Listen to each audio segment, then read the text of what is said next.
Ayan. Naalala niyo po yung katagang bukas na lang. Sino yung madalas gumamit nun? Kanta, hindi ako kakanta. Yung katagang o madalas natin sabihin na bukas na lang. Okay? Nasabi niyo na po ba yan? Ano, kapag may gagawin, bukas na lang. Kapag may tatapusin, bukas na lang. Mamaya na lang. Pwede pa naman mamaya, pwede pa naman bukas. Sino yung nakapagsabi ng ganun? Okay, sabi mo sa katabi mo, November na. So, yung nasa na yung New Year's resolution mo? Ano, nasa na yung pinangako mo na babaguhin mo for the year 2020? Matatapos na yung taon, sabi mo. Okay, puro ka bukas. Ano, at ilang tulog na lang, kakain na naman tayo ng spaghetti. At ano pa ba? Ano ba kinakain sa New Year? So, tsaka salad. Okay? Ganun kabilis ang panahon. Tama po ba? Napakabilis ng panahon. Napakabilis ng mga bagay-bagay. Meron ba ritong 70 years old na? Meron ba? Ayun, meron na si Tatay Demetrio. Si Pastora Sara din pala. Kala ko 60 lang po kayo. 71 na pala. So, meron na tayong mga 70 years. Halimbawa, for the span of 80 years, no? Halimbawa, dalangin po natin, karamihan sa atin, dumagpas pa ng 80 taon. For the span of 70 or 80 years, alam nyo pa, sa loob ng 80 taon, 26 years, kung kukumpitin mo yung lahat ng oras ng tulog, 26 years. Ganun karami ang oras sa pagtulog. Kung 8 hours a day. Okay, karamihan dito, mahilig magtrabaho, masisipag, minsan kulang ng 8 hours. Pero kung 8 hours a day ka natutulog, 26 years yung tulog. Pagsama-samahin mo lahat yun, ganun karami. Yung iba, sa Sunday service, tulog, mga 27 years yan. Pati linggo tulog. Okay, yun ang kadami. At sa pagtatrabaho, yung 12 years, nagtatrabaho ka. Ayan, after graduation, magtatrabaho ka ng 8 hours, tapos magre-retire ka ng 60 hanggang 63.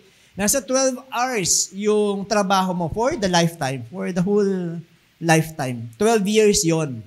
Okay, kung may ka naman manood ng TV, 10 taon yon sa buhay mo. Pero mo 10 taon kang nanood ng TV, ano yung natutunan mo? Meron ba tayo? Ito yung data ng 2015, hindi pa uso masyado yung mga Facebook Reels, bago lang yan eh. Diba, pag nag-Facebook Reels ka na, ubos na yung oras mo eh.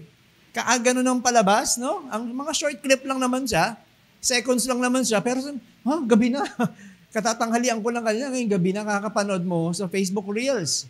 May YouTube pa, may Netflix pa. So, kung may ka manood sa ordinaryong palabas lang, balita, ganyan, noon time show, nasa 10 years yon na ininvest mo sa panonood. Hindi ko naman sinasabi na huwag na kayo manood, pero piliin nyo na, kasi 10 taon pala yung kakainin nun sa lifetime mo.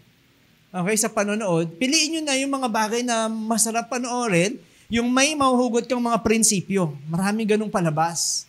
Pag sa tingin mong sasayang lang ng oras mo, linggo, buwan mo, palatan mo na agad. Okay, tanong ka sa amin, marami kami magandang palabas na marerekomenda. Ano pa ba? Ganun katagal. Dito sa Metro Manila, sa Pilipinas, okay, kung pumapasok ka, nagbibiyahe, nagda-drive, wala sila Kuya Boy, Kung nagda-drive ka, alam niyo po ba ang nasasayang na oras sa traffic ay 5 taon. Dahil sa traffic, 5 taon ang nasayang sa'yo. Ibig sabihin, for 80 years, 5 taon doon, sayang sa traffic.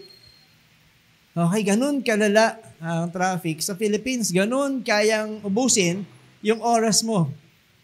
Okay, so napakalaga ng panahon at sitwasyon. Yung 6 na buwan doon, sa 5 taon, yung kaantay mo ng traffic light, mag-green, yung red siya, tapos nagbibilang, 99, 98, 97, 6 na buwan yun. Nakaantay ko, tagal naman, malilate na ako.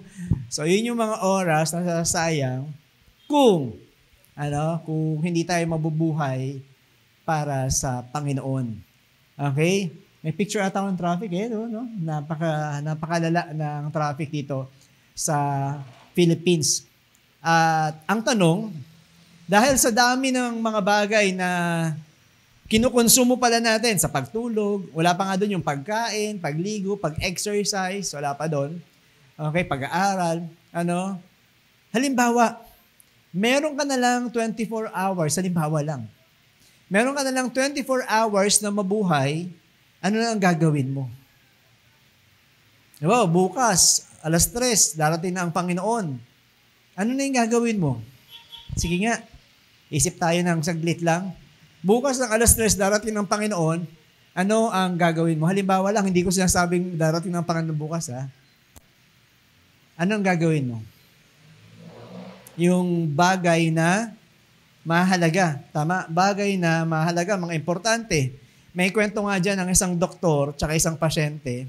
Lagi na lang doktor, no? Sana doktor na lang ako. May isang kwento dyan, isang doktor tsaka isang pasyente. Nagpakonsulta yung pasyente.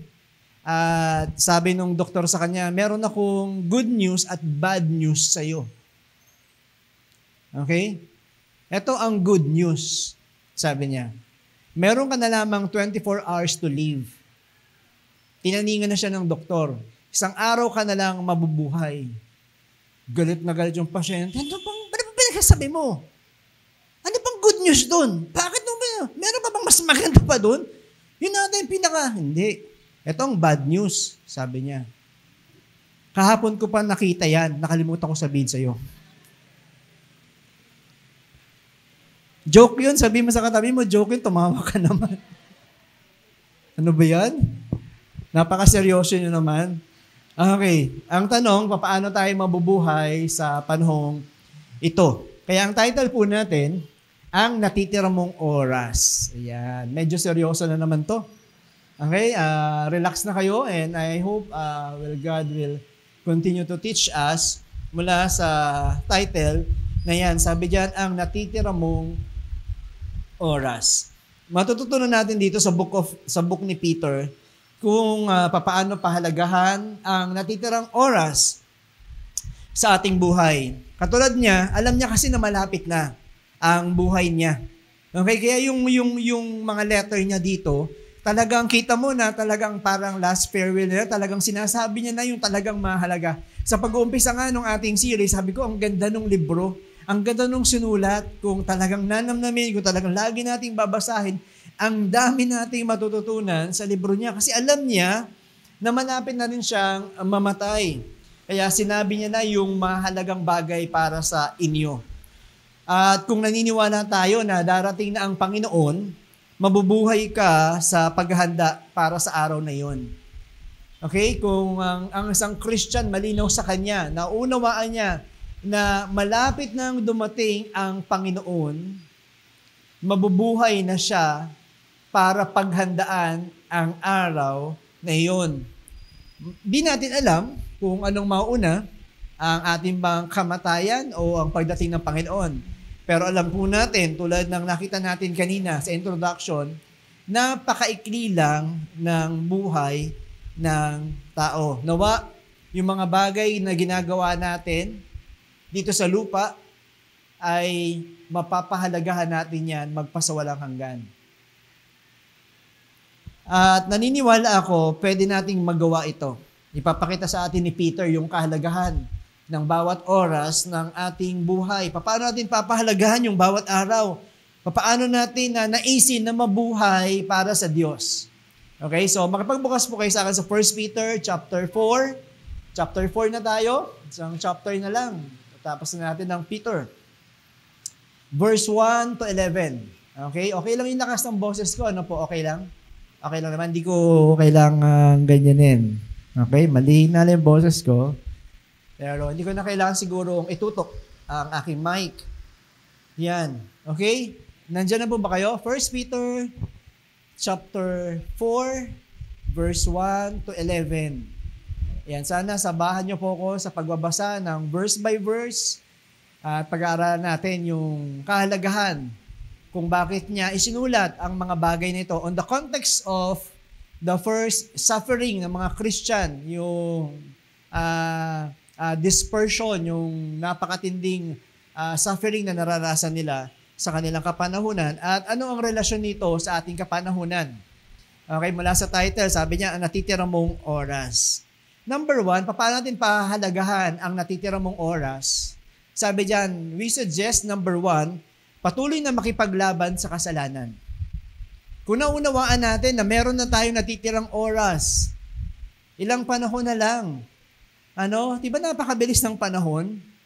Okay, nakakalungkot man isipin, pero ganun kabilis ang panahon, 2023 na. Pero, sa mga natitira nating oras, huwag niyong sasabihin sa mga young people, malakas pa po ako. Sila 70 years old na, malakas pa ako. Hindi mo masasabi ang oras at panahon. Hindi mo masasabi na bata pa ako, 18 pa lang ako, 20 pa lang ako, 30 pa lang ako, marami pang bukas. Hindi natin masasabi yun. Hindi natin may pagmamalaki yun. Kaya yung bukas na lang. Ang dami nang nasasayang na pagkakataon. Okay pa ba tayo dyan? Kasi baka ang malungkot lang yung mga may edad. Huwag po. Ulitin ko, hindi natin hawak at alam ang panahon. Dapat nandun pa rin yung attitude natin habang nandito pa tayo. Nandun pa rin yung attitude natin na nakikipaglaban sa kasalanan. Huwag na huwag kayong hayaan ang inyong sarili na parang okay na ang lahat. Okay na, meron na akong Sunday service, nagpupuri ako sa Panginoon, nakakapaglingkod ako sa Panginoon. Parang okay na ang lahat. Parang wala nang problema sa puso na to. Parang hindi ko na kailangan yung katulad ng iba. Parang iba na lang nangangailangan ng tagapagligtas. Parang okay na ako. Pero sinasabi ni Peter, patuloy kang makipaglaban sa kasalanan. Hindi matatapos ang pakikipaglaban sa kasalanan hanggat nabubuhay pa tayo.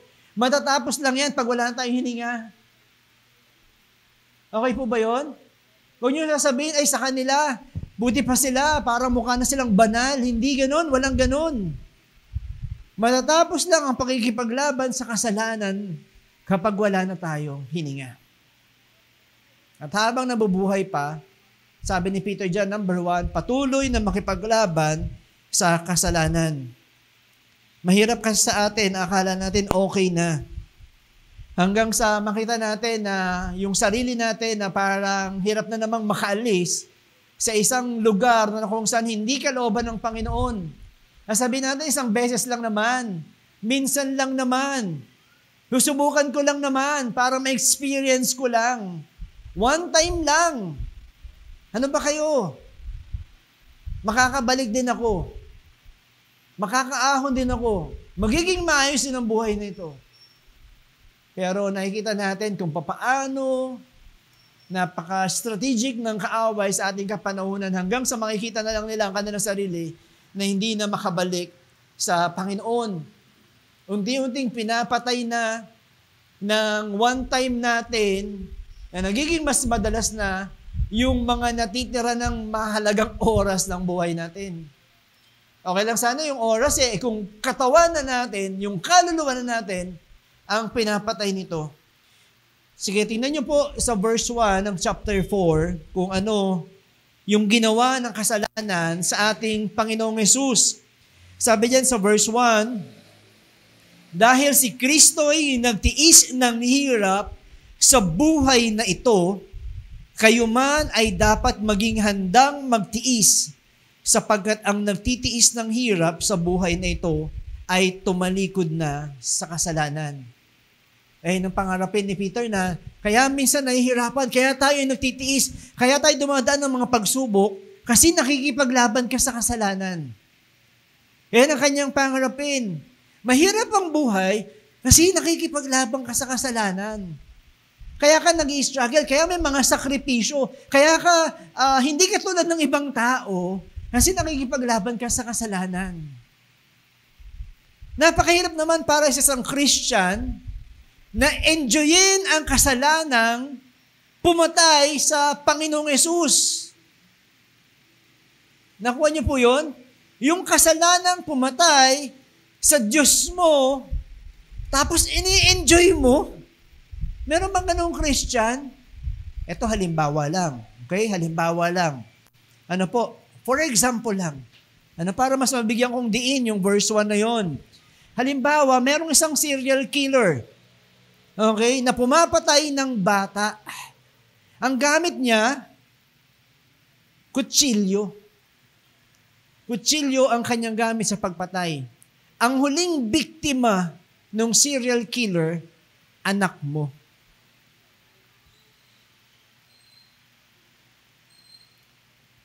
At nangyari, nahuli na, pero naiwan sa iyo yung kutsilyo. Anong gagawin mo sa kutsilyo?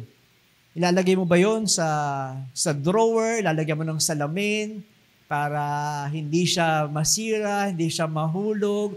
Tapos ilalagay mo sa isang lugar na kung lagi mo nakikita sa bahay mo at sasabihin mo, ito yung kutsilyo pumatay sa anak ko. Ganun ba gagawin nyo? Wala naman sigurong normal na tao na gagawa noon. Tama po ba? Wala naman sigurong mag-enjoy kung kayo ang papipiliin, ayaw nyo nang makita yun kahit kailan. Tama po. Bakit tayo ini-enjoy yung kasalanang pumatay sa ating Panginoong Hesus? Wala nang pinagkaiba yun. Yung kasalanan na yun yung pumatay sa Panginoon kung bakit siya napako sa krus. Pero bakit ini-enjoy ang kasalanan? Yun yung sabi ni Peter, patuloy kayong makipaglaban sa kasalanan.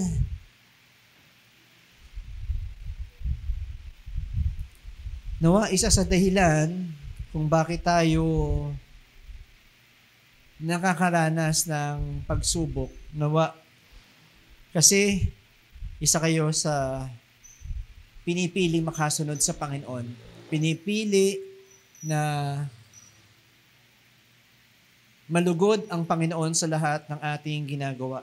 Ang nakakalungkot lang, may ibang mga tao na kapag nangyari ng mahihirap na bagay sa buhay nila, lalo pa na lang sinisisi ang Panginoon. Bakit nangyari sa amin to? Bakit kami? Bakit ako pa? Ang dami-dami namang tao. Sinisisi pa nila ang Panginoon. Naway maging katulad tayo ng Panginoong Hesus na kahit naghihirap ng gusto, itutuloy ang misyon para sa kaligtasan. Tingnan po natin sa verse 2. Bakit natin kailangang talikuran ang kasalanan, makipaglaban sa kasalanan, sumunod sa kalooban ng Diyos? Sabi diyan sa verse 2, kaya nga mula ngayon ay mamuhay na tayong sumusunod sa kalooban ng Diyos at hindi sa nasa ng laman. May dalawang kino-compare dito si Peter. Okay, alam niyo po bang napakalayo ng dalawang ito? Yung isa, kalooban ng Diyos, yung isa, nasa ng laman, yung hilig, yung gusto ng katawan. Iba yung gusto ng kalooban ng Diyos, iba yung gusto ng laman. So dalawa lang yan at napakalayo ng pagkakaiba niyan. Hindi kayo dapat malilito. Alam niyo dapat kung hindi yan kalooban ng Diyos, nasa lang ng laman yan. Okay po ba? Kaya sabi dyan ni Peter, nawa ngayon namumuhay na tayong sumusunod sa kalooban ng Diyos. Ang mundong ito, patuloy kang yayayain sa mga bagay na hindi kalooban ng Panginoon. Ang mundong ito, patuloy kang aakayin na gawin ng mga bagay sa buhay para na maging masaya ka naman. Okay? Pero as we study 1 Peter, alam natin ang pagsunod sa Diyos mas mainam. Alam natin ang pagsunod sa Diyos mas maganda, mas malaya, mas buo yung kagalakan na hindi mawawala ng mga taong sumusunod sa Kanya. So kung ang title natin, sa natitira mo na lang oras, paano natin gagamitan ng mga oras na pinagkakatiwala sa atin? I-invest ba natin? Or pababayaan na lang natin? Invest it or waste it? Sayangin na lang. Ano ang ating gagawin? Kapag ginamit mo yan para sa Panginoon, that's a good investment. Napakaganda ng return ng mga tao na nagtiwala, nagtiis. Tulad ni Kristo, Napakaganda ng return of investment ninyo. Sa lahat ng ibinigay ang buhay sa Panginoon, ginamit ang lakas, ang anumang bagay na pinagkatiwala sa kanila ng Panginoon, ginamit para sa kanyang kapurihan, napakaganda ng return ng investment ninyo sapagkat mapapakinabangan nyo yan magpasawalang hanggan. Pero, yung mga sinayang lang, yung mga natitirang oras, nakakalungkot po yun kapag humarap na sila sa ating Panginoong Yesus.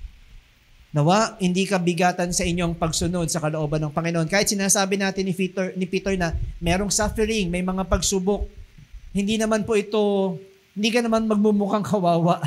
Hindi ka magmumukhang talunan, hindi ka magmumukhang luhaan. Malamang sa pananaw ng mundo, sinayang mo ang oras mo dito, pero sa pananaw ng Panginoon, you're investing your life for eternity. Kasi gusto mo ang buhay na yan at ang lahat ng ibinibigay mo sa Panginoon manatili magpasawalang hanggan. Amen po ba? Mahirap, sabi ng Panginoon, mahirap ang buhay, pero sasamahan kita. Kung paano ko napagtagumpayan ang buhay na yan, ako ang sasamang sa iyo, ang kapangyarihan ko, kadakilaan ko, karunungan na nagmumula sa akin, ang bunga ng banal na Espiritu, ang patuloy na aayusin ng Diyos para sa ating mga puso. Sinabi niya, di ba, sa Matthew chapter 11, verse 28 to 30, hinan niyo po dyan sa screen, lumapit kayo sa akin, kayong lahat na nahihirapan at nabibigatang lubha sa inyong pasanin, at kayo'y bibigyan ko ng kapahingahan. Pasanin ninyo ang aking pamatok at sundin ninyo ang aking mga itinuturo sapagkat ako'y maamo at mapagkumbabang loob. Matatagpuan ninyo sa akin ang kapahingahan sapagkat madaling dalhin ang aking pamatok at magaan ang pasaning ibinibigay ko sa inyo. Yan yung totoong mararanasan. Kaya sasabihin ko, Eji, parang hindi. Kasi bakit sinutulungan ako ng Panginoon? Bakit sinasamahan ako ng Panginoon? Amen po ba? Nagtatagumpay sa bawat araw. Kasi yun yung pangako ng Panginoon. Sa lahat ng susunod sa Kanya, magaan ang pagsunod sa Panginoon. Bakit? Kasama mo ang Panginoon. Ang kalooban ng Diyos ay nagmumula sa puso ng Diyos. Kapag sinabi mong susunod ako sa kalooban ng Diyos, yung kalooban, yun yung puso ng Diyos. Kahit dumating pa yung mga pagkakataon na hindi mo na naiintindihan yung mga nangyayari sa buhay mo, yung parang gusto mo lang sagutin, Panginoon, ano bang purpose ng lahat ng ito? Bakit ngayon pa? Bakit ganito pa? Bakit sa panahon namin? Bakit parang hindi ko maunawaan? Pero dahil sumusunod ka sa kalooban ng Panginoon, alam mo na galing yan sa puso ng Diyos. At kapag galing sa puso ng Diyos, punong-punuin ng pagmamahal, sigurado yan para sa ikabubuti mo. Amen po ba? Hindi natin kailangang hilingin sa Panginoon, Lord, explain mo naman ang lahat ng bagay na nangyayari sa akin. Ang kailangan lang po natin, tandaan, mapangahawakan mo ang lahat ng pangako niya. Amen po. Amen? Kaya napakahalaga kung paano natin aalalahanin kung ano ba tayo noon bago natin makilala si Kristo. Ano bang buhay meron tayo nung wala pa si Kristo? Tingnan natin yung verse 3. Sapat na ang panahong inaksayan ninyo sa paggawa ng mga bagay na kinahuhumalingan ng mga hentil. Kahalayan, masasamang nasa ng laman, paglalasing, walang tigil na pagsasaya, pag-iinuman, at kasuklam-suklam na pagsamba sa mga Diyos-Diyosan. Ano? Sabihin nyo nga, sapat na yun. Diba? Parang hindi kayo, parang gusto nyo pang bumalik ah. Sabihin nyo ng malakas, sapat na yun. Yan. Gagawin kasi ni Satan ng lahat para tumingin ka pa sa nakaraan, para ipaalala sa iyo na yung mga bagay na madalas mong ginagawa noon, nang wala ka pa sa kalooban ng Panginoon. Alam niyo po, napakahirap lumingon sa bagay na ipinapaalala ni Satan. Napakahirap lumingon na kung saan sasabihin ni Satan, Ang hirap naman ng buhay. Hindi ba dati, relax-relax lang? Pag Sunday, ang saya-saya natin, kasama yung mga barkada. Di ba? Tapos iyan ka, nakakain mo yung pamilya mo, isasama mo po yung ibang mga kaibigan. Ang hirap naman ng mga ginagawa mo, hindi ka naman nila pinapansinin. Alalahanan mo yung buhay mo dati. Ang saya-saya. Relax lang. Minsan sa ibabaw, minsan sa ila. Ano bang kantang yun? Gugulong lang ang buhay. Let it flow. Diba? Ito ang problema. Ipapaalala sa iyo ni Satan yung sarap ng kasalanan. Kaya parang sabi mo, parang okay yung dati. Ipapaalala niya sa iyo yung sarap ng kasalanan. Lagi yan. Pero hindi niya ipapaalala sa iyo kung paano ka nakulong, kung paano ka nabuhay sa kadiliman, kung paano nawasak yung pamilya, kung paano nasisira yung relasyon, kung paano nasisira yung relasyon mo sa mga anak, kung paano nasisira yung katawan, kung paano nabubulok yung kaluluwa. Hindi niya ipapaalala yung kadiliman, yung kasinungalingan, yung kulungan na pinanggalingan mo. Parang gusto mo nang wakasan ng lahat ng buhay. Ipapaalala niya sa iyo yung sarap ng kasalanan. Pero yung dilim na pinanggalingan, gusto niya bumalik ka doon at gawing alipin ka na namang ulit. Kaya sabi ni Peter, sabihin niyo, sapat na yun. Hindi na kailangan balik-balikan pa. Hindi na kailangan ulit-ulitin pa. Hindi mo na kailangan ipaalala sa akin. Alam niyo, si Paul, every time na ipapaalala sa kanya ni Satan, di ba ganyan kakasama dati? Di ba ikaw ngayon nagpapahirap sa mga Kristiyano dati? Every time na pinapaalala ni Satan sa kanya yung kanyang nakaraan, lalo naman niyang ginagalingan sa paglilingkod sa Panginoon. Lalo niyang ginagalingan sa pagsunod sa kalooban ng Panginoon. Paano na tayo ngayon? Paano ba natin ginalingan dati? Sige nga. Paano natin ginalingan? Paano tayo nabuhay bilang mga hintil? Pag sinabing nabuhay bilang hintil, ito yung buhay natin sa kamunduhan. Okay? Pag sinabing nabuhay bilang mga hintil, sabi diyan, kahalayan, masasamang nasa ng laman. Hindi lang po yan mga sexual sin. Okay? Hindi lang yan fornication, hindi lang po yan pornography, hindi lang po yan pangangalunya o premarital sex. Mga bagay na ginugusto ng laman na ito na malayo sa kalooban ng Panginoon. Mga bagay na pinapahalagahan ng laman na ito. Mga bagay na minamahal higit sa Diyos. May mga taong ganon. Mas mahalaga sa kanila ang pera. Kahit masakripisyo ang mga bagay-bagay, masakripisyo ang relasyon, masakripisyo ang pamilya, kasi kailangan namin ng pera. Pagnanasa ng laman. Paglalasing, walang tigil na pagsasaya, pag-iinuman, galing natin noon, di ba? Iyabang natin, birthday, punta ka rito. Pauuwiin kita ng nakadapa. Bumabaha ng alak. Lumalangoy sa alak. Uuwi nang hindi naiintindihan yung asawa. Walang pakialam sa mga anak. Ang humarang. Giba. Galing natin noon, di ba? Kaya sabi ni Peter, sapat na yun.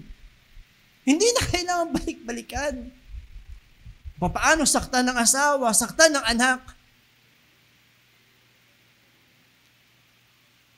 At kasuklam-suklam na pagsamba sa mga Diyos-Diyosan. Kung paano sinisira ng mga bagay sa mundong ito, yung mga bagay na mahalaga. Kaya kung may 24 hours to live na lang, ano yung pipiliin natin? Ano gagawin natin? Saka lang natin maunawaan may mga mahalagang bagay. May mga nasasayang na bagay, na panahon, na buhay, na relasyon. Kasi akala natin may bukas pa. malakas pa naman. Okay pa naman ang negosyo. Okay pa naman ang trabaho. Mga Diyos-Diyosa na pinapahalagahan kaysa makasunod sa kalooban ng Diyos. Maaaring sasabihin ng iba, hindi naman po ako ganyan, hindi ko nga naranasan yung mga sinasabi mo eh. Hindi naman ako kasing sama, ni ganito, ni ganyan. Hindi naman ganyang kadilim ang buhay ko. Ano pong sabi ng Biblia? Walang matuwid kahit isa. Yung kasalanan na yan, kahit gaano kalit yan, yan yung kasalanang pumatay sa Diyos mo. Para lamang mailigtas ka. Yung isa naman, magsasabi na, hindi ko naman naranasan yan, Pas. So rin maranasan, huwag mo nang pangarapin. Kung nandiyan ka na sa edad na yan, na hindi mo naranasan yan, mabuti ang Diyos sa iyo. Kung paano kanya iningatan, kung paano kanya inaruga, kung paano ginamit yung pamilya mo, yung magulang mo para maingatan ka. Kung titignan mo yung mga napakaraming kabataan, napakaraming buhay na nawala ng pag-asa. Hindi mo na kailangan maranasan pa. Pwede mo pa rin sabihin, sapat na yun. At yung natitirang oras para sa Panginoon.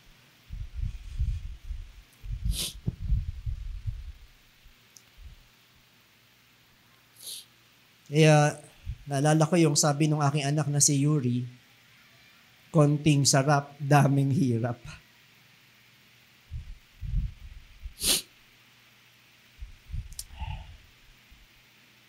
Okay, sige. Number 2. Baka sabihin ni kay Jasper, ang tagal mo, Pastor Jim, sa number 1? O sige, number 2 na tayo. Okay. Paano natin gagamitin ang natitira pang oras? Sabi dyan, maging matyaga ka para sa mga tao pang naliligaw. Diba, ang sarap ng pagkakasulat. Lord, ayusin mo yung puso ko. Lord, tulungan mo ako makapaglaban. Maging maayos ang puso ko, maging maayos ang buhay ko, maging tama yung mga desisyon ko sa buhay. Tanggalin yung mga bagay na nagpapalayo sa'yo. Bakit? Hindi lang po kasi para sa akin. Kasi meron pang mga tao na naghahanap ng pag-asa. Meron pang mga tao na tumitingin sa akin. Meron pang mga tao na umaasa. Nagagamitin niyo ako para sa kanila. So sabi sa number 2, matyaga ka mabuhay para sa mga naliligaw pa. Sabi niya sa verse 4 to 6, sabi sa verse 4 muna, nagtataka nga sila kung bakit hindi na kayo sumasama ngayon sa kanilang magulong pamumuhay, kaya kayo'y sinisiraan nila. Okay? Kasi meron nang nagbago. Hindi nila maunawaan kung anong meron sa iyo nung mula nakaamatin ka niya sa Mighty One, but parang may nagbago na, which is good. Okay po yun. Kapag sinasabi ng kaibigan nyo, nagbago ka na, umattend ka lang sa Mighty One. Gusto ko yun. Pangarap ko yun. Wag lang sana yung kabaliktaran. Okay? Wag lang lumala. Pero kung sinasabi ng ibang tao sa iyo, ano ba yan? Umattend ka lang dyan, ganyan ka na, ang KJ mo na. Umattend ka lang dyan, hindi ka na sumasama sa happening. Sabi dyan, sa pamumuhay namin, ano ka? Alien? Ano ka? Ang weird mo naman. Makipagkwentuhan ka naman dito, marami tayong pupulutang kwento. Okay? Makipag-inuman ka naman, isang shot lang. Pambira ka naman, isang shot lang eh. Pero sabi niya, nagtataka sila, bakit nung makilala mo ang Panginoon, may mga nagbago na sa'yo? Bakit nung nakilala mo ang Panginoon at nalaman namin anak ka na ng Diyos, bakit ganyan ka na? Sabi ng word ni Peter, nagtataka sila. Okay? Nagtataka sila. Kaya ang ginagawa nila, sinisiraan ka. Ang ginagawa nila, magsasalita sila ng masama sa iyo. Diba? Sabi niya sa verse 4. Sa kanila pagtataka. Pero hindi sila nagtataka sa buhay na meron sila. Hindi sila nagtataka kapag uuwi na silang lasing na lasing at nasasaktan yung kanilang asawa, kanilang mga anak. Hindi sila nagtataka kapag anong nangyayari, kapag hindi na alam yung buhay nila, kapag nalulustay na ang lahat ng pera dahil sa bisyo nila. Hindi sila nagtataka kapag yung mga anak nila napapariwara na, kapag gumagawa na ng masamang bagay, mga immoral na bagay. Hindi sila nagtataka kapag meron silang 3 anak, iba-iba yung mga magulang. Hindi sila nagtataka kapag yung mga relasyon nila, hindi nila napapangalagaan. Hindi sila nagtataka, kahit may asawa na sila, tumitingin pa sila sa iba. Hindi sila nagtataka doon. Ang nagtataka sila, bakit may bagong buhay ka na?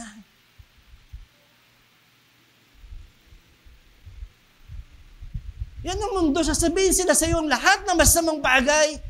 Kasi yung sumusunod sa Diyos. Pero yung sarili nilang buhay, ini-enjoy naman ito ng maraming tao. Mga kabataan pa lang kung ano nang pumapasok sa kanilang mga relasyon, kung paano na baliwalain ang kanilang katawan, hindi nila pinapahalagaan. Napaka-immoral na mundong ito. Tapos ikaw, pressure na bakit parang naiiba ako? Magpuri ka sa Panginoon. Kung iba ka sa mundong ito, kung nagtataka sila, bakit iba ka na? Kasi hindi ka taga rito.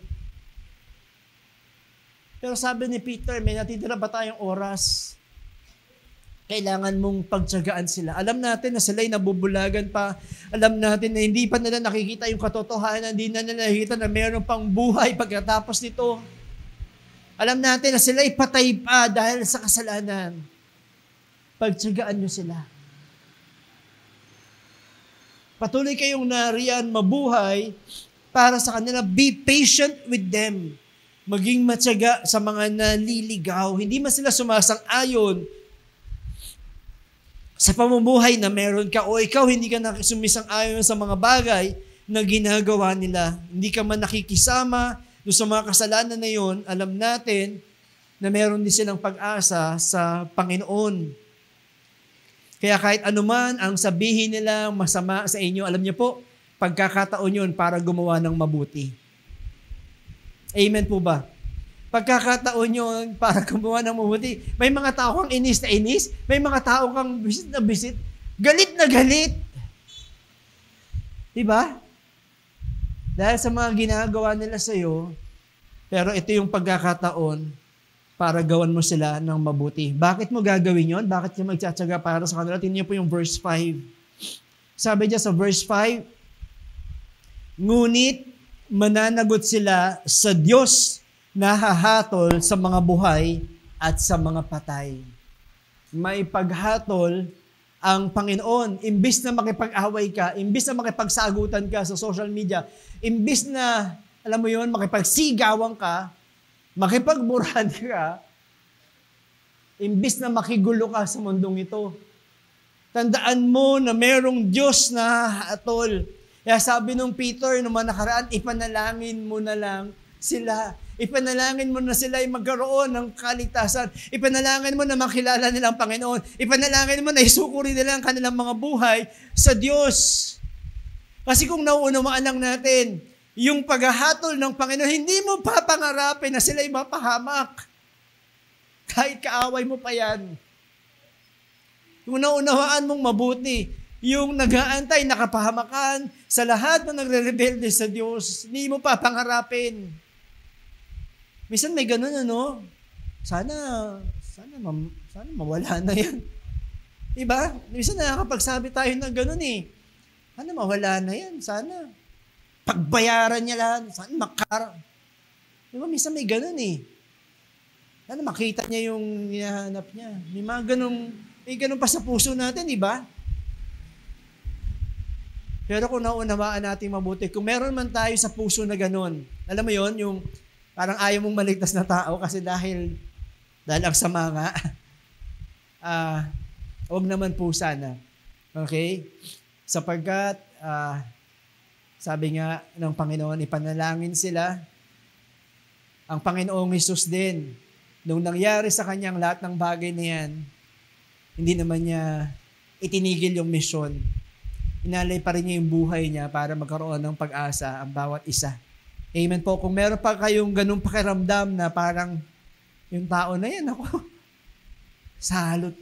Di ba, may ganun. Pero habang ang payo ko po ay nawa, pagpatuloy nyo yung pag-aaral ng Biblia, pag nakilala nyo yung pag-ibig ng Panginoon, kung paano kayo minahal ng Panginoon, kung paano kayo pinatawad ng Diyos, maunawaan yung lahat ng bagay at sasabihin mo, Lord, kaawaan nyo ang taong ito. Kaya niya nagagawa yan kasi bulag pa siya, kasi patay pa ang kanyang espiritu, kasi nabubuhay pa siya sa kasalanan. Lord, kaawaan nyo, nawa, mabuksan ang kanyang isipan at hindi maging huli ang lahat para sa kanya. Sabi sa verse 6, tignan niyo po yung verse 6.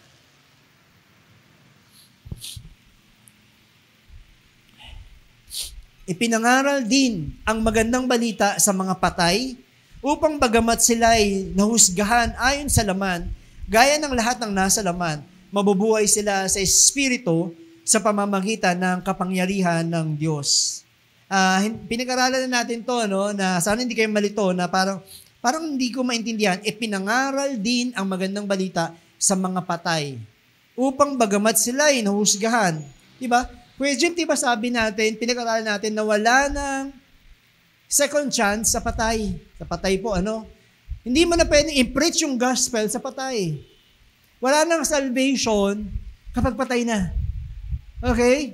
Hindi mo na sabihin na, kaluluwa, magparamdam ka sa akin. Kung naririnig mo ako, galawin mo ang electric fan.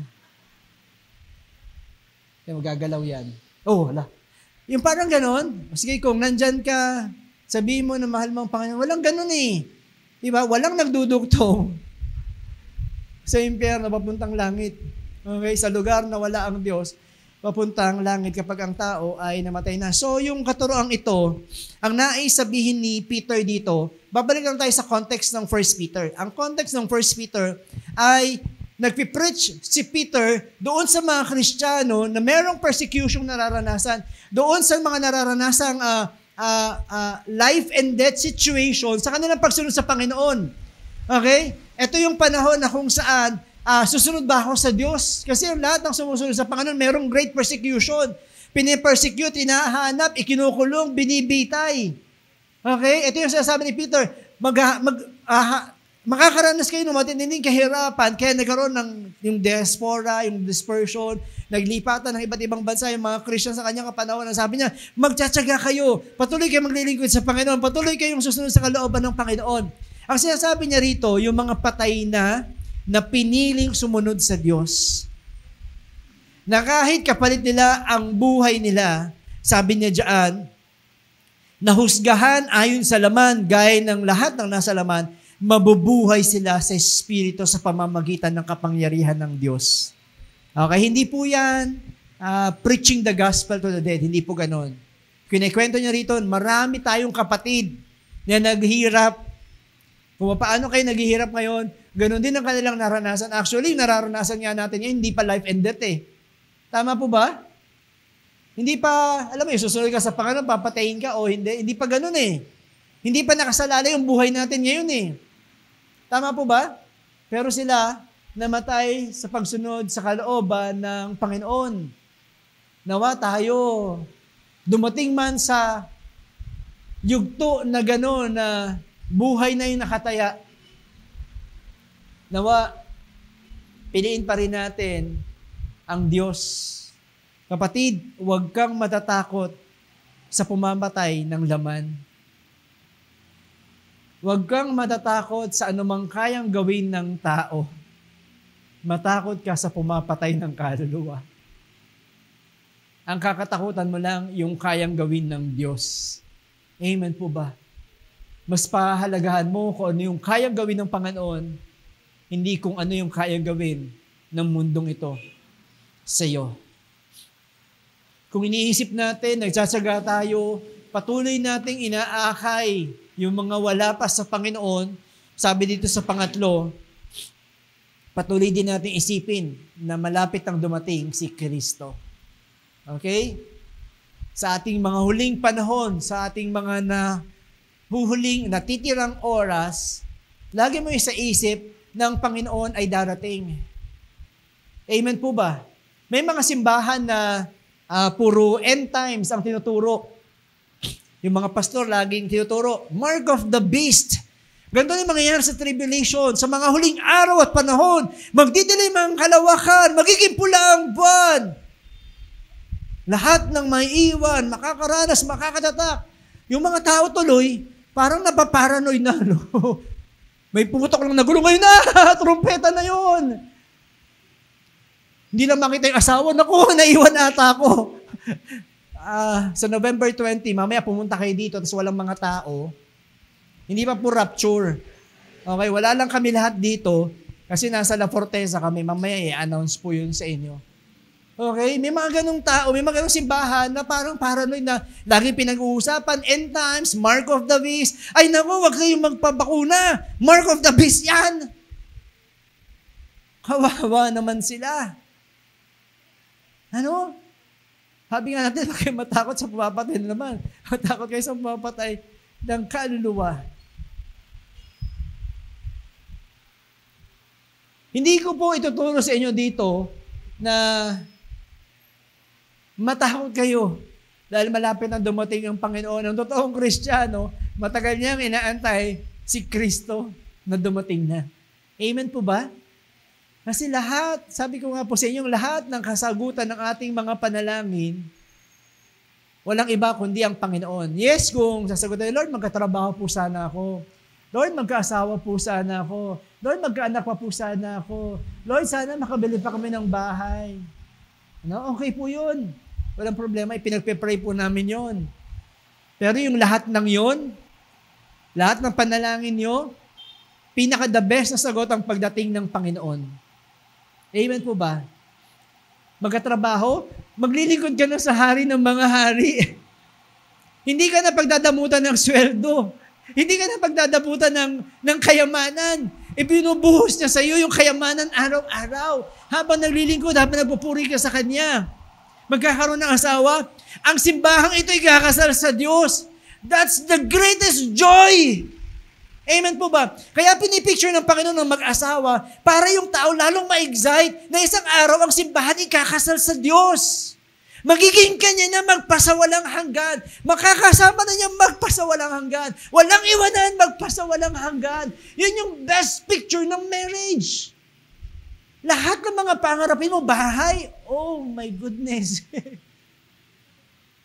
Ano bang pangarapin mo dito? Ang pagdating ng Panginoon, yung pinakasagot. Ay, mga Christian, Lord, dumating ka na nawa. Lagi nang isa-isip ang pagdating ng Panginoon. Pero tingnan natin yung verse 7. Yung iba nagkakaroon ng problema dito.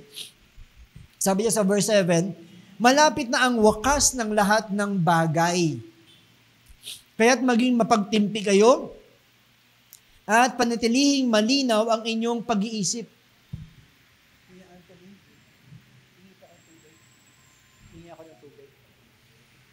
Okay, ulitin ko lang po yung verse 7. Malapit na ang wakas ng lahat ng bagay, kaya't maging mapagtimpi kayo at panatilihing malinaw ang inyong pag-iisip upang kayo'y makapanalangin. It was written 2,000 years ago. Sabi dyan, malapit na ang wakas ng lahat ng bagay. Okay? Yung sabi ng ibang tao, hey Jim, bakit ganyan? Malapit na ang wakas, pero sinulat yan 2,000 years ago. Kailan pa talaga yung malapit? Diba? Natanong nyo ba yan?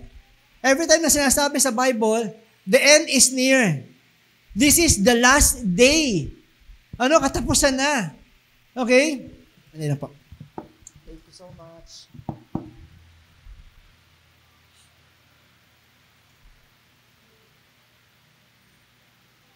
Ang lamig. Nagulat ako, ang lamig. Okay. Okay, so, paano natin masabi na malapit na ang wakas? Kahit yung mga unang Kristiyano, yung mga sinulatan ni Peter, nung mabasa ito na malapit na ang wakas, akala nila malapit na rin. Okay, akala nila padating na din talaga. Okay, di ba yung mga unang Christian niya, binibenta na rin lahat ng kanilang ari-arian, tinutulungan yung mahihirap, pagsalo-salo na natin, antayin natin ang pagdating ng Panginoon. Kasi nung sinabi ni Peter na malapit ng wakas, malapit na talaga. Okay? Ayun ang pagkakaunawa nila. Pero, bakit ganun? 2,000 years ago, nandito pa rin tayo. Okay? Baka naman, hindi naman kailangan tayo magmadali. Baka hindi naman natin kailangan sulitin yung araw, yung oras. Baka naman relax lang tayo, Kuya Jim. Baka hindi naman kailangan trabahuhin ang lahat ng yan. Kasi sila nga 2,000 years. Baka naman pwedeng bukas pa. Sino bang mabubuhay dito ng 2,000 years? Meron ba? Wala na mabubuhay sa inyo ng 2,000 years, tama po ba? Sabi nga natin, di natin alam kung ano mauna, yung pagdating ng Panginoon o yung pagtatapos ng buhay natin sa lupa eh. Di ba po? Hindi natin hawak. But anyway, every time na mababasa mo yung in the last days sa Biblia, sinasabi lang po dyan, ito na yung huling yugto ng human history. Ito na yung huling kasaysayan ng tao.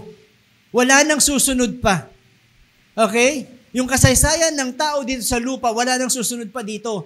Mula nung dumating, unang pagdating ng Panginoong Hesus at sa kanyang muling pagbabalik, ang tawag doon, last day. Yun yung mga huling panahon. Okay? Wala nang susunod pang kasaysayan na katulad nito. But indeed, we are in the last part of that last day. Nasa mga huling-huling panahon na tayo. Bakit? Kasi yung mga prophecy ng pagdating ng Panginoon, halos lahat ay naganap na. Ito yung mga senyales sa aking muling pagbabalik. Halos lahat yun naganap na. Kaya pwede kong sabihin sa inyo na ito na yung last part noong last day na sinasabi sa Biblia. Pag meron ng pastor ito nag-preach na sinabi, sa 2027, December 25, huwag kayong makikinig sa ganung mga pastor. Okay? Kapag may mga nababalitaan kayo, napapanood sa mga video, sa mga TikTok, huwag kayo maniniwala doon. Walang ganun sa Biblia. Okay? Sabi ko nga sa inyo, may mga simbahan na puro ganun ang mga pinag-aaralan, pero hindi makakatulong yun para mabuhay kayo para sa Panginoon. Okay? Paano tayo mabubuhay ngayon? Ano sabi dyan ni Peter? Kaya't maging mapagtimpi kayo at panatilihing malinaw ang inyong pag-iisip. Mapagtimpi, malinaw na pag-iisip. Intellectually sounds. Kaya dito po, sa Mighty One, sinusubukan po nating ipaliwanag ang medyo mahihirap na text sa pinakasimpleng paraan. Okay, gusto kong maunawaan po ninyo. Ayoko nang pahirapan po kayo. Kung papansin nyo, bihira akong gumamit ng malalalim na salita. Pero sa discipleship, mapag-aralan pa rin po natin yan, kaya mag-undergo po kayo ng discipleship. Kapag mas malalim pa, mayroon pang intensive training, doon po tayo magdadive. Pero dito, sa preaching, gusto ko yung mababaw lang na salita. Gusto ko yung maunawaan ng bata, kasi may 10 years old ako, may 11 years old ako, tsaka may 14. Pag nagtanong ako sa kanila, kaya nilang sumagot. Kaya nilang makipag-reason sa akin. Kaya kapag inaaral ko, gusto kong yung pinakasimpleng paliwanag na pwede kong magawa. Okay? Ayoko nang pahirapin pa ang buhay ninyo.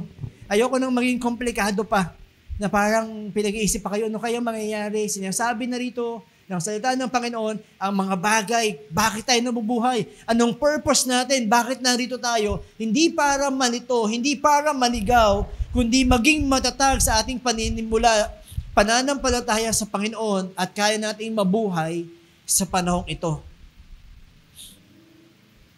Naalala ko di tatay na may nagtanong sa akin, Kuya Jim, ano po ba yung ibig sabihin ng mga ganito? Yung Ezekiel, yung mga picture dyan, yung sa Revelation.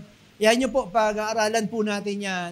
Pero mahirap ipaliwanag, pero sama-sama po nating enjoyin yung mga salita or mga libro sa Biblia. Hindi maghari ang takot, kundi maghari ang kagalakan kasi buhay ang inyong pag-asa. Ano po? Yung iba, nagiging imbalance na dahil sa mga prophecy, pero kayo, mabubuhay. Yung iba, nahihirapang mabuhay dahil sa takot, pero kayo mabubuhay. Kasi may pag-asa. Kung gusto po nating sulitin ang bawat oras ng buhay, iniisip po natin, sabi niya sa number 3, yung pagbabalik ng Panginoon. Dapat yung pag-iisip ay mapagtimpi at maliwanag ang pag-iisip. Ano sabi ni Peter diyan? Upang kayo'y makapanalangin. Okay? Upang kayo'y makapanalangin. Si Peter kasi, kaya niya sinabi yan, from his life experience, alam niyo po yun, na dapat nagpe-pray siya, ang ginagawa niya tulog. Okay? Nakita siya ng Panginoon, tulog. Dapat nananalangin kayo. Magbalik ng Panginoon, tulog. Dapat nananalangin kayo. Kaya sabi ni Peter, dapat mapagtimpi. Si Peter, rin talaga to eh. Aligaga din talaga eh. Bukas na lang. Pwede pa naman. Tulog lang siya. Okay? Tingnan mo yung katabi mo. Nagpe-pray yan, hindi yan tulog, huwag kang maingay. Okay? Kaya sabi ni Peter, dapat mapagtimpi at malinaw ang pag-iisip. Okay? Nagbabantay sa panalangin ng Kristiyanong talagang handa sa buhay na ito. Hindi yung taong kaya niyang ipaliwanag ang napakahihirap na salita sa Biblia, kundi yung mga taong malinaw ang pag-iisip, may pagtitimpi, at handang manalangin. Okay, last. Sige na. Last na. Say mo, tama na, huwag ka na mag-pray. Matatapos na si Pastor Jim. Okay, last na. Amen na lang eh. Okay. 1 Peter chapter 4, verse 8 to 11.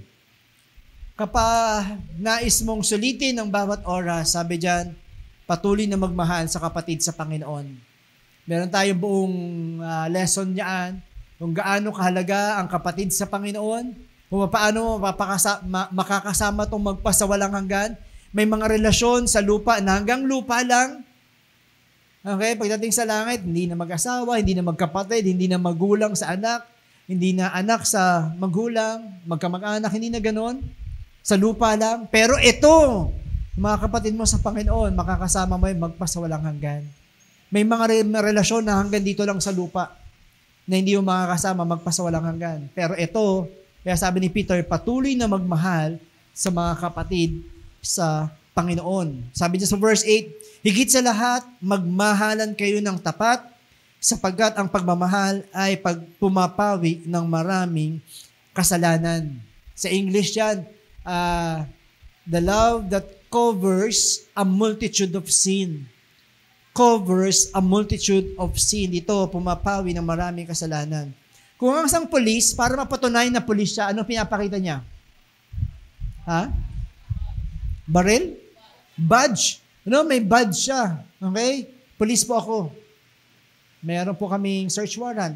Or pulis po ako. Kailangan, wag po kayong mag-alala. Iingatan ko po kayo. Diba may badge siya pinapakita? Sa Christian, para malaman na siya ay Christian, ano ipapakita? Alam niyo po ang badge po ninyo? Pagmamahal. Yan ang ipinapakita ng Kristiyano para mapatunayan na ikaw ay anak ng Diyos. Kaya mong magmahal. Sa isang atleta, okay? Sino po rito mahilig sa sports? Kahit anong sports. Ayan, mahilig sa boxing, sa basketball. Okay? Yung iba gusto basketball pero pang boxing yung muka. Joke lang yun ha. Mahilig tayo sa sports. Ako hindi na ako muna nanonood ng NBA eh. Kasi laging talo eh. Nanonood tayo noon na table tennis, badminton, or tennis. Para maging champion sila, anong paghahanda ang ginagawa nila? Na-imagine niyo? Ikaw, sa sports na gusto mo, o kaya sa isang sinusubaybayan mong atleta, para mag-champion, halimbawa, championship ang pinag-aaralan, ano sa tingin nyo yung training na ginagawa nila? Napaka-rigid, talagang seryoso sa kanilang training. Okay, talagang madaling araw, babangon, magja-jogging, talagang gagawin yung kanilang mga routine, araw-araw, magpa-practice ng mahusay para mag-champion. Alam niyo po ba ang pagmamahal, kung sasabihin niyo, Kuya Jim, nahihirapan po ako magmahal? Ang pagmamahal ay parang ganun din. Kailangan ginagawa araw-araw, practice araw-araw. Love is more than emotions or feelings. Ang pagmamahal po, hindi po yung dahil ang sweet, dahil ang bait niya sa'yo, dahil okay kayo, kaya pinaghahanda mo siya ng almusal, kaya mo siya pinaghahanda ng kape, kasi nag-abot siya ng sweldo sa'yo. Paano kung hindi na? Paano kung wala ng trabaho? Paano kung walang pera? Batukan kita dyan kape-kape. Buhos ko sa mukha. Baka ganun na. Diba? Pero ano yung pagmamahal? Pinipili yan araw-araw. Ginagawa yan araw-araw. Trinatrabaho yan araw-araw.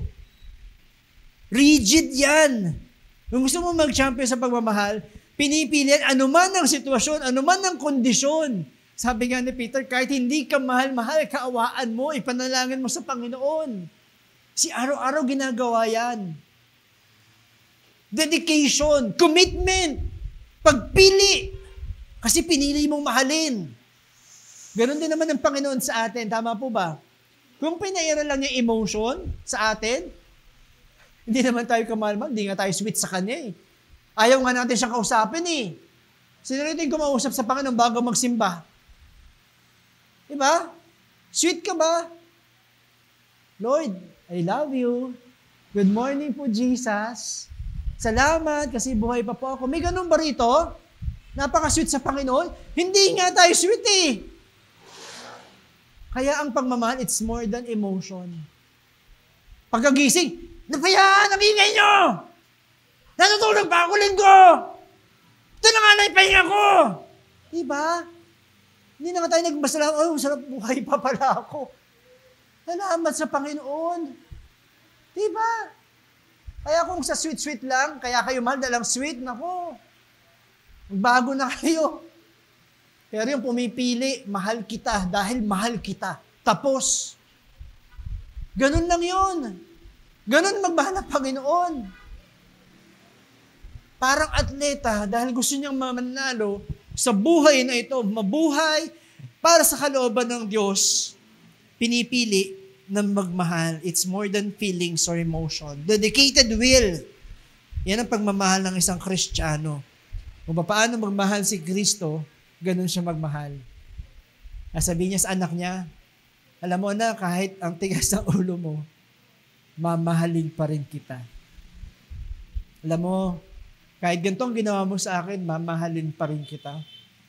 Ganun yung sinasabi sa atin ng Panginoon araw-araw Alam mo, hindi mo ako pinansin kagabi, hindi mo ako pinansin kanina umaga, hindi mo ako pinapalagan, pero anak, sabihin ko sa iyo, mahal na mahal pa rin kita. Yun yung pagmamahal na gusto ituro sa atin ng Panginoon. Kaya sabi diyan, it covers a multitude of sin. Ang pagmamahal ay may pagpapatawad. Tinuro nga ni Pastor yan sa Tagumpay last Thursday. Nagpapatawad ang mga nagmamahal. Ang mga lumalapit, sumusunod sa kalooban ng Diyos, nagpapatawad. Okay? It covers a multitude of sin. Kapag mayroong kapatiran na nagkamali, alam mo, hindi mo kailangan ipagsabihan sa madla. Ipopost mo pa sa social media. Alam mo yun, lalong nahirapan pa yung tao na makalapit sa Panginoon.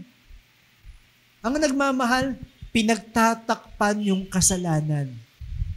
Hear me out. Makinig po kayo mabuti. Hindi ko sinasabing kinukonsinte. Hindi ko sinabing ipinagtatanggol ang kasalanan. Pinagtatakpan. Bakit? Kasi iniingatan mo siya. Kasi gusto mo siyang magbago. Kasi gusto mo siyang makarecover. Gusto mo siyang makaahon. Alam mo yun, yung nagbabago na. Kasi ipinagkalandakan mo yung mga kasalanan niya. Yung ibang tao, masama pa rin ang tingin niya. Nahihirapan siyang magbago. Kasi yung mga tao sa kanya, dinajudge pa rin siya. Kasi yung mga tao sa kanya, ang baba pa rin ang tingin. Kasi, alam niyo po yun, minsan ipasasabihin, ipag-pray natin si ganito. Kasi alam mo, ganito siya. Alam mo, nung isang araw ganito pa. Tapos ginawa pa niya to. Tapos ginanyan pa. Tapos ganyan pa. Alam mo, grabe talaga siya. Tapos ganun. Mag-pray na lang natin. Kunento mo na yung lahat. Diba? Hindi naman siguro tama. Sa asawa, sa anak, sa kapatid, sa ibang tao, sa kasama sa simbahan. Ako alam ko yung mga kasalanan niyo eh. Say ko. Oh, tanda-tanda ako pa eh. Dami kayo nagsusumbong sa akin. Hindi. Pero hindi natin kailangan, di ba? Kasi aasa tayo na, Lord eh. Kung paano niyo po unti-unti binabago, alam ko, Panginoon, sabay-sabay niyo kaming binabago. Sama-sama niyo kaming inaayos.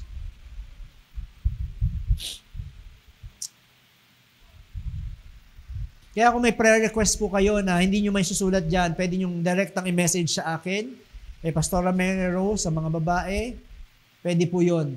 Meron tayong Google form na pag sinulatan nyo yung mga prayer request, kahit hindi nyo antayin ng Sunday, pwede kayong gumawa ng Google form, meron tayong pinapadala, nakiklik nyo lang po yun, pwede nyo i-send yung prayer request, mamimili kayo doon, sabihin doon, si Pastor lang ang magbabasa, or yung pangalawa, pwede pong isabihin sa mga leaders para ipag-pray.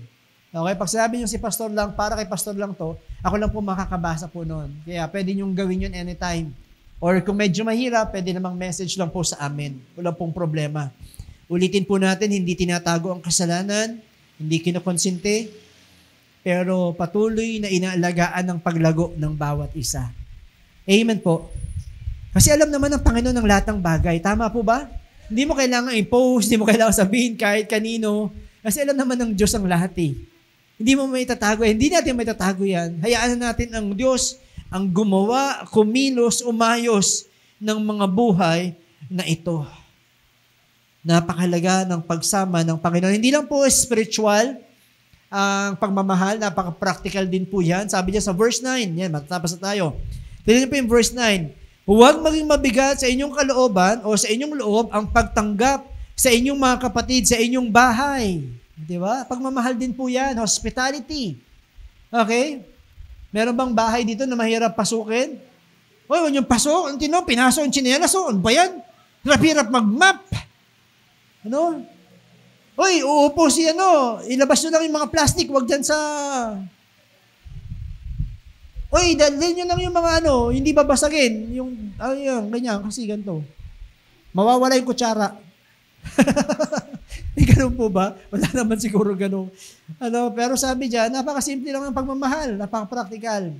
Yung pagtulong sa iba, yung pagpapapasok sa tahanan, pagbibigay ng tubig para sa iba. Yung pag-iintindi sa kapangangailangan ng iba. Okay, napakasimple lang. Hindi tayo nabubuhay para sa kayamanan ng mundong ito. Yung iba, grabe ang pag-aalaga, Ay, nako, huwag mong pasakayin yan dito, may hiluhin yan, baka sumuka lang yan sa upuan. Salamat sa mga nagpapahiram ng sasakyan. Dami rito nagpapahiram lang ng sasakyan. Sila, naalala ko tuloy yung sasakyan ni Pastor Obet Dinala namin sa Angono. Tumirik. Gusto lang naman ni Pastor Obet, ihatid kami sa Angono kasi anniversary, mag-preach ako. Tumirik. Pero salamat sa Panginoon, nakabalik naman yung sasakyan dito. Ayan, sila Kuya Eli, yung L300, ginamit ng Antipolo. Yung madalas, yung sasakyan ni Bernie, lagi yan, service dyan. Kaya Boyet. Sino pa? Mga sasakyan nyo na lagi. Ayun, kay Kuya Toto, yung sasakyan, dinala namin ng La Union.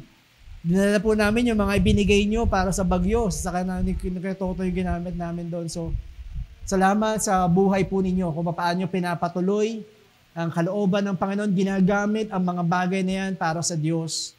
Yung mga bagay na ikinonekta lang sa Panginoon, yun ay mananatili magpakailanman. Tandaan niyo po yan. Kapag yung bagay na yan pinagamit nyo sa Diyos, yan yung mananatili. You will reap the reward for eternity. Yung balik niyan, for eternity. Minsan malalaspag, minsan masisira, minsan magugulo ang bahay, madudumihan ang bahay. Pero dahil gusto mo yung bahay mo merong balkonahe, kasi dito yung live group namin. May mga upuan para sa live group. Ay, dito. Gusto ko may enjoy ng live group namin kapag pumunta sila dito. You will have your reward, I tell you. Kapag i-design nyo ang buhay nyo para sa ministeryo ng Diyos, pag umarap ka sa Panginoon, tatanggapin mo ang lahat ng reward, corona na nagmumula sa Kanya. Naalala ko nga yung kwento rito. Meron akong picture dyan. Sino nakakilala kay Tow Mater? Isa siyang tow truck. Saang palabas? Lady McQueen? O Lightning McQueen? Lightning McQueen sa Cars, ano? May isang part sa Cars na kung saan binigyan siya ng isang agency, mayaman na agency. Sabi ng agency na bibigyan kita ng body repair, total makeover, lahat babaguhin natin, lahat ayusin natin, lahat papalitan natin yung pyesa, mga brand new na mga mamahaling pyesa. Magkakaroon ka ng bagong ilaw, magkakaroon ka ng bagong hood, yung bumper mo kakinis, kulay, the best ang lalagay namin sa iyo. Pinakita yung iba't ibang itsura. Ano bang gusto mo dyan? Ano gusto mo itsura? Pero sabi niya, okay na sa akin to. Okay na sa akin to. Alam mo ba, kwento niya yung buhay niya. Alam mo ba yung mga gasgas na yan? Alam mo ba yung mga dents na ito? Alam mo ba yung mga lubog na ito? Alam mo ba yung mga sira kong ito? Alam mo ba yung mga bagay na nawala sa akin? Yan yung mga panahon na in-enjoy ko yung buhay dahil meron ako isang kaibigan, in-enjoy namin yung aming misyon sa buhay habang ginagawang lahat ng bagay na ito. Kaya every time na makikita ko yung mga yan, inaalala ko yung masasayang bagay na nangyari sa buhay namin. Kaya si Lightning McQueen, naging champion, ilang beses nanalo, nagbago yung puso, kasi merong tomater sa buhay niya. Nawa, yung buhay din natin ganoon. Maraming mawalang oras, resources, panahon, lakas. Maging itsura man tayo ng tomater na yan. Dahil may mga tao na patuloy nating inaalagaan sa Diyos, minamahal para sa Panginoon, inaakay para sa Panginoon. It's a life worth living. Amen po ba? Ang panahon ngayon, hindi pagandahan, pasikatan, payamanan, hindi po ganun. Sa huling panahon, patatagan ng puso at patapatan sa harapan ng Diyos at sa pagharap natin sa Panginoon. Nawa, makita ng Panginoon ng katapatan nyo para sa Kanya. Mga bahay na handang buksan para sa gawain ng Panginoon. Hindi ko naman po ini-encourage yung mga overnight sleepover, yung mga kabataan propose minsan ng program, pwede bang sleepover? Tandaan po natin, kasi minsan gano'n no? Mag-movie marathon po kami, ganyan. Pag uwi sa bahay, pasensya na nay, puyat ako, tutulog lang ako. Ano, hindi na makagawa, hindi na makatulong, hindi na makapag-aral kasi puyat. Okay? Ang pagbubukas ng tahanan, ang mga bagay na gagawin natin programa para sa kapurihan ng Diyos. Amen po. Ang pamilya, unang-unang ministeryo mo yan. Hindi yung dahil na busy na tayo, napagod na tayo sa church, hindi na tayo makakagawa sa bahay, hindi po. Ano? Kaya tayo na dito, kasi pag uwi ng bahay, gusto nating i-apply yung mga natutunan natin. Mahalin sila ng buong puso at lakas. Lahat ay gagawin natin para mapapurihan ang Panginoon. Amen po. Nagkakaroon tayo ng mga programa, binubuksan ng bahay, hindi para sa sarili, kundi mapapurihan ang Panginoon. Verse 10 to 11, tapusin ko na po.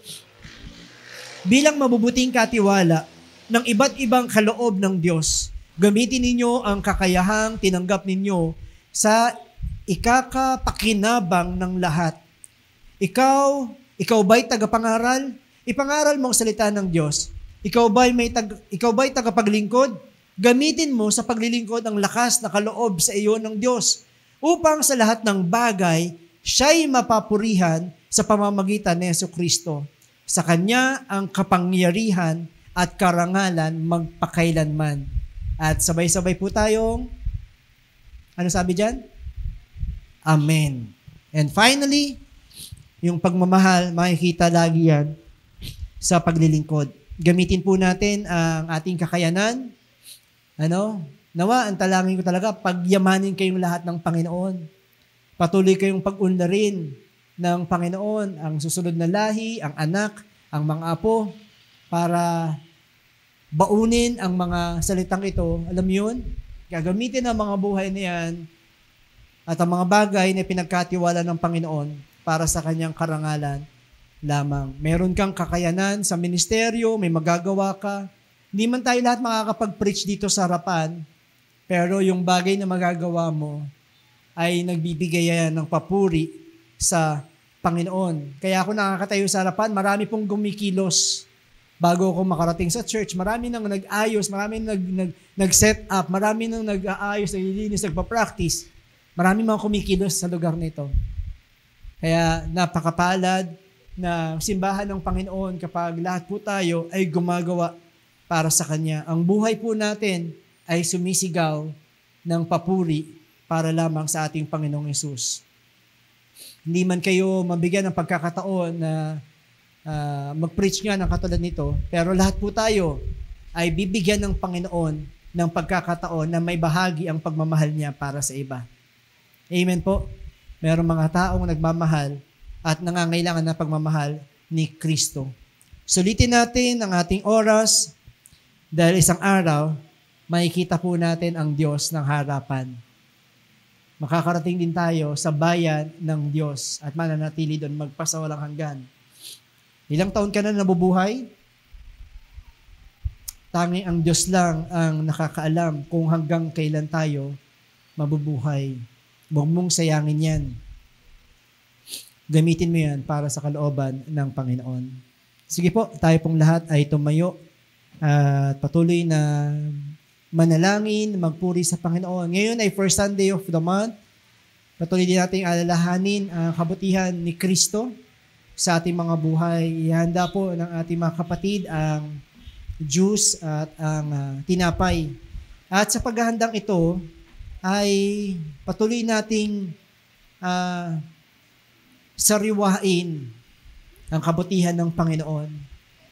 Patuloy po tayong lumapit sa Diyos na sa pagtanggap po natin ng tinapay na sumisimbolo ng katawan ni Kristo at ng Diyos na sumisimbolo ng dugo ng ating Panginoong Hesus, patuloy nating suriin ang ating mga puso. Panginoon, nabubuhay ba ako para sa iyo?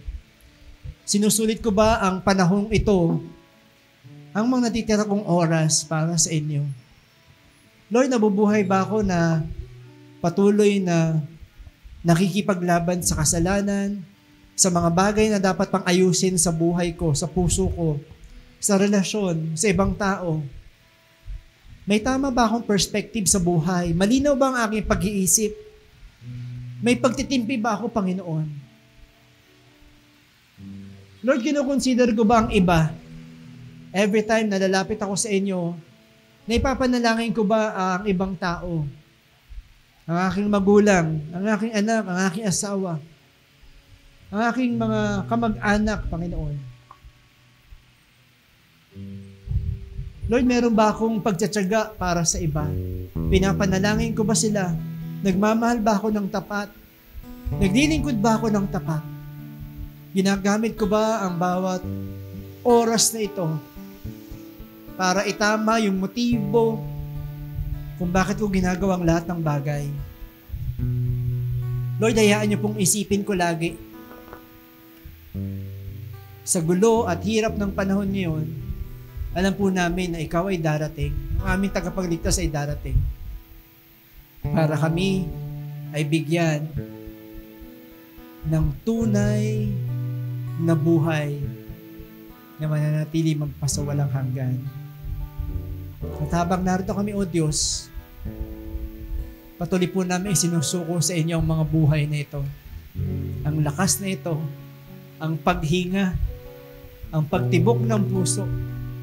Karapat dapat ka, O Diyos, ng lahat ng papuri at pagsamba. Gamitin mo kami, Panginoon. Gamitin niyo po kami, O Diyos, sa maraming pagkakataon, hindi lang sa simbahan. Gamitin niyo po kami sa tahanan, sa trabaho, Panginoon. Pagharian niyo po kami, O Diyos.